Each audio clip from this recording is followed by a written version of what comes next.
Originalmente yo iba a hacer el podcast dedicado a la película de Martín Deus, que se llama Mi Mejor Amigo, que está en Netflix. Y que, bueno, muchísima gente habla de ella y la ha comentado, básicamente porque es una película visualmente muy linda. Está grabada, slash filmada en la Patagonia Argentina y eso merece la pena.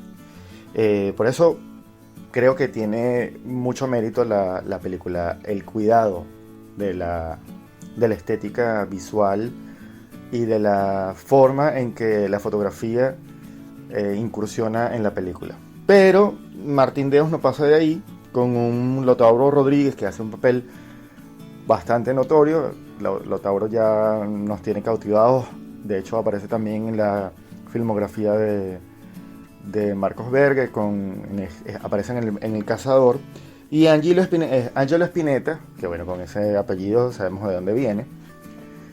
Es una historia bastante básica, una historia bonita pero básica. Creo que le faltó mucho. Pero en ese recorrido buscando películas de adolescentes homosexuales que tuvieran como un perfil lo suficientemente novedoso, me encontré con una película del 2014, que es de la que voy a hablar hoy, que se llama A Escondidas, que tiene muchas lecturas, tiene muchas capas y que definitivamente merece la pena, y que es una joya que Netflix no compró y que se lo está perdiendo.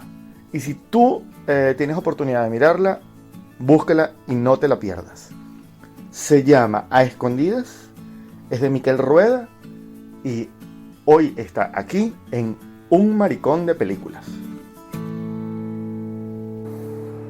Bueno, A Escondidas básicamente es una historia de amor. Es una historia de amor entre dos chicos de 15 y 16 años y habla básicamente de eso, de ese primer amor, de ese primer momento en el que de alguna manera empiezas a sentir algo nuevo, algo diferente, que hasta ahora no controlabas o no has vivido hasta ese momento, y de alguna manera cambia tu manera de ver el mundo, cambia tu forma de sentir, y la idea es un poco retrotraerse a ese momento en el que por primera vez, sientes que tu vida da un vuelco y que empiezas a tener unos sentimientos que hasta ese momento no habías sentido y que no sabes controlar muy bien, pero te gusta y estás a gusto y quieres seguir ahí, ¿no? Entonces habla un poco de eso, de ese momento en el que tu vida da un vuelco y tienes que saber un poco cómo manejar la situación.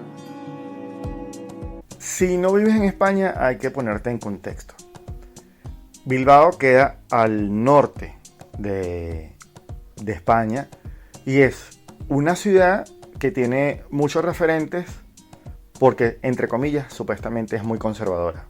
Supuestamente el norte de España es muy conservador. En lo que a mí concierne, pues es un tema absolutamente de idiosincrasia, más allá de la conceptualización de la geopolítica de ese país. Bilbao representa para muchos, si se quiere, junto con La Coruña, el territorio más conservador, más básico, más anticuado, menos abierto a la diversidad, etcétera, etcétera, etcétera. Pero vuelvo a decirte que eso es un tema que compete más a la estructura mental de la gente que vive en ese país que a la realidad. La realidad tiene que ver con cómo tú vivas en cualquier lugar, tu sexualidad o tu expresión de sexualidad o en su defecto tu manera política de entender la vida. En el caso específico de esta película que se centra allí, quiere situarnos en una relación entre un español con un entorno social y cultural bastante conservador y un árabe, un marroquí, que pues por nada más el hecho de ser de piel oscura y ser árabe, que aquí se le dice, en España se le dice moro, pues tiene una carga de rechazo en el país. Y en esa zona, por supuesto, mucho más. Los moros se encuentran, o los árabes se encuentran en toda España, especialmente en el sur, pero obviamente en el norte hay mayor rechazo, sobre todo por los blancos españoles.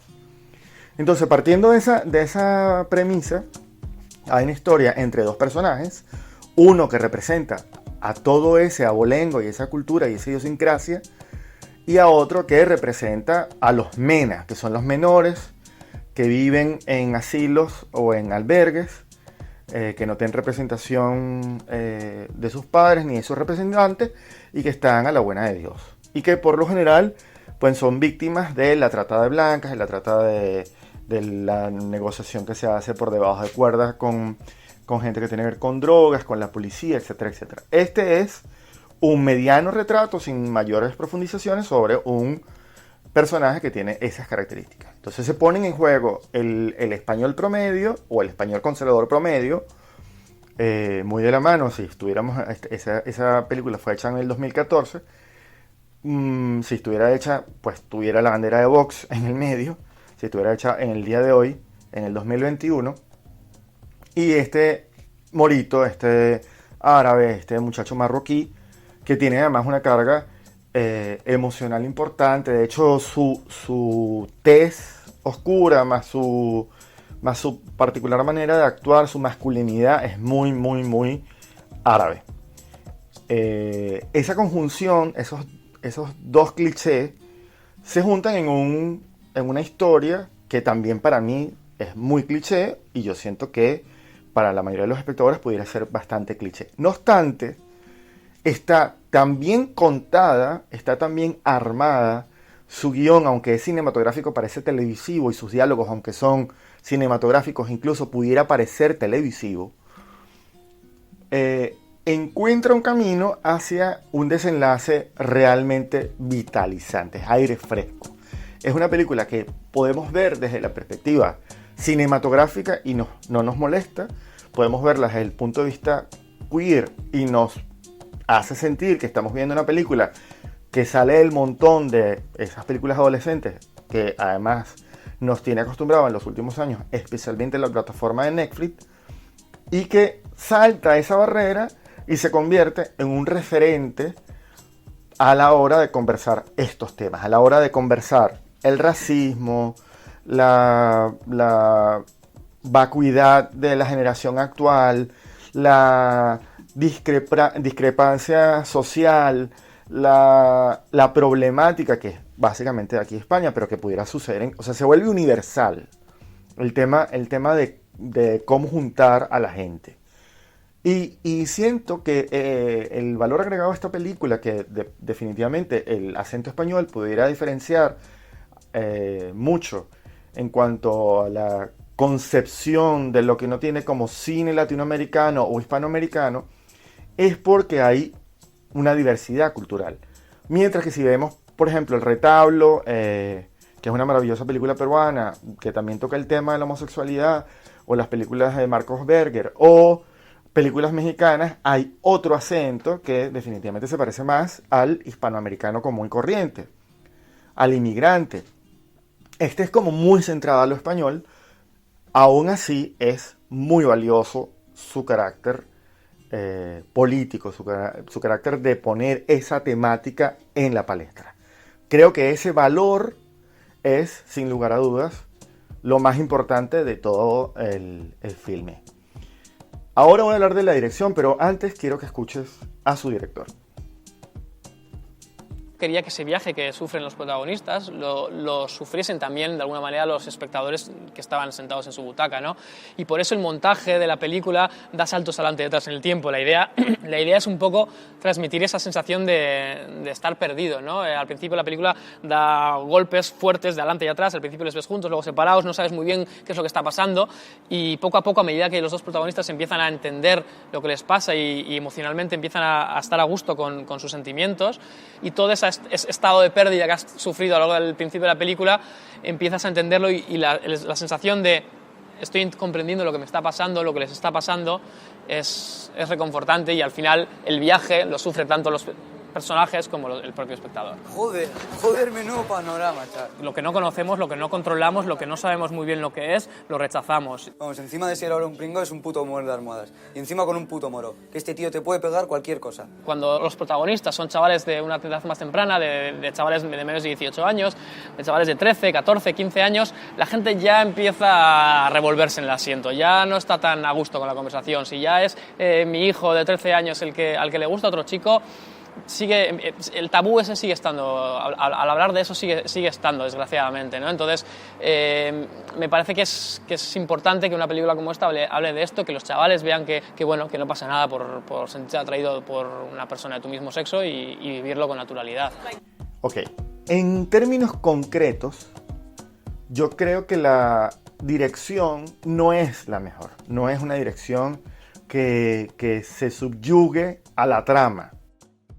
Está bien armada y eso incluye la capacidad que tiene el director a la hora de tomar el guión y decidir cómo es el efecto de la edición. Es el efecto que da el paso final cuando uno ve una película. Hasta ahí técnicamente creo que es valioso. Donde se reduce es que es tan simplista la manera de contarla, a pesar de que es como muy rocambolesca, es como un puzzle, es como un... ¿Cómo se llama?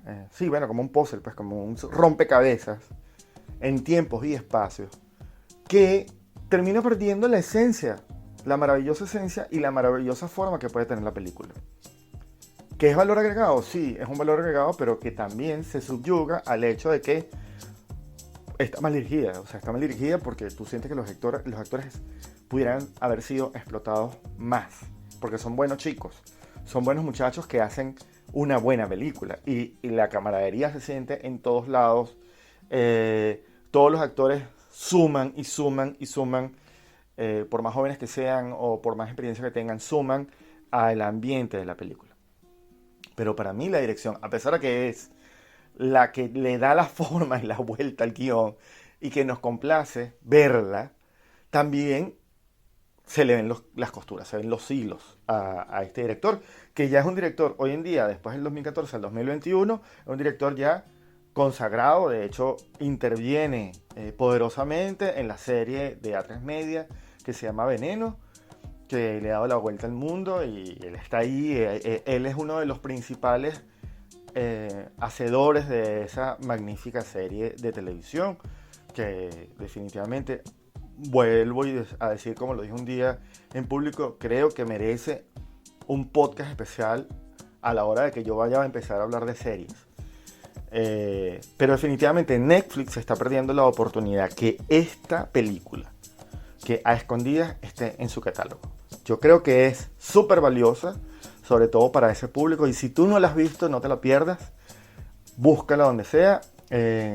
Vuelvo a decirte que pronto estrenamos el canal de Telegram y la pienso colgar, es una de las primeras que pienso colgar para que tú la puedas disfrutar.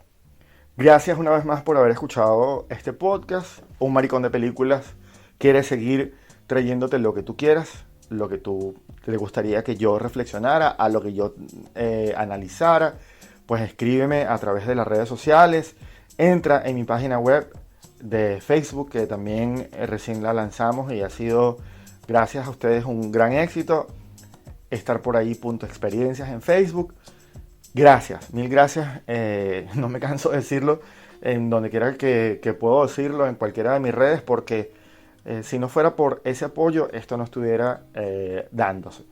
Este proyecto no se estuviera dando. Es una comunidad que queremos que crezca, que queremos que cada día sea más pertinente a los temas que conciernen a la comunidad LGBTQ+, y que de alguna manera pesa el que no solamente hablemos de sexualidad o de cómo nos quieren o cómo nos aceptan o de la lucha social, sino que también tenemos que hacia adentro mirar que nuestros temas son temas que son dignos de hablar de una manera amplia, con nivel, dándole fuerza más allá de que si somos o no quienes somos. Gracias. Espero que Un Maricón de Películas se consolide como el podcast que siempre quieres escuchar para saber un poco más de las películas queer. Hasta la próxima entrega. Muchas gracias.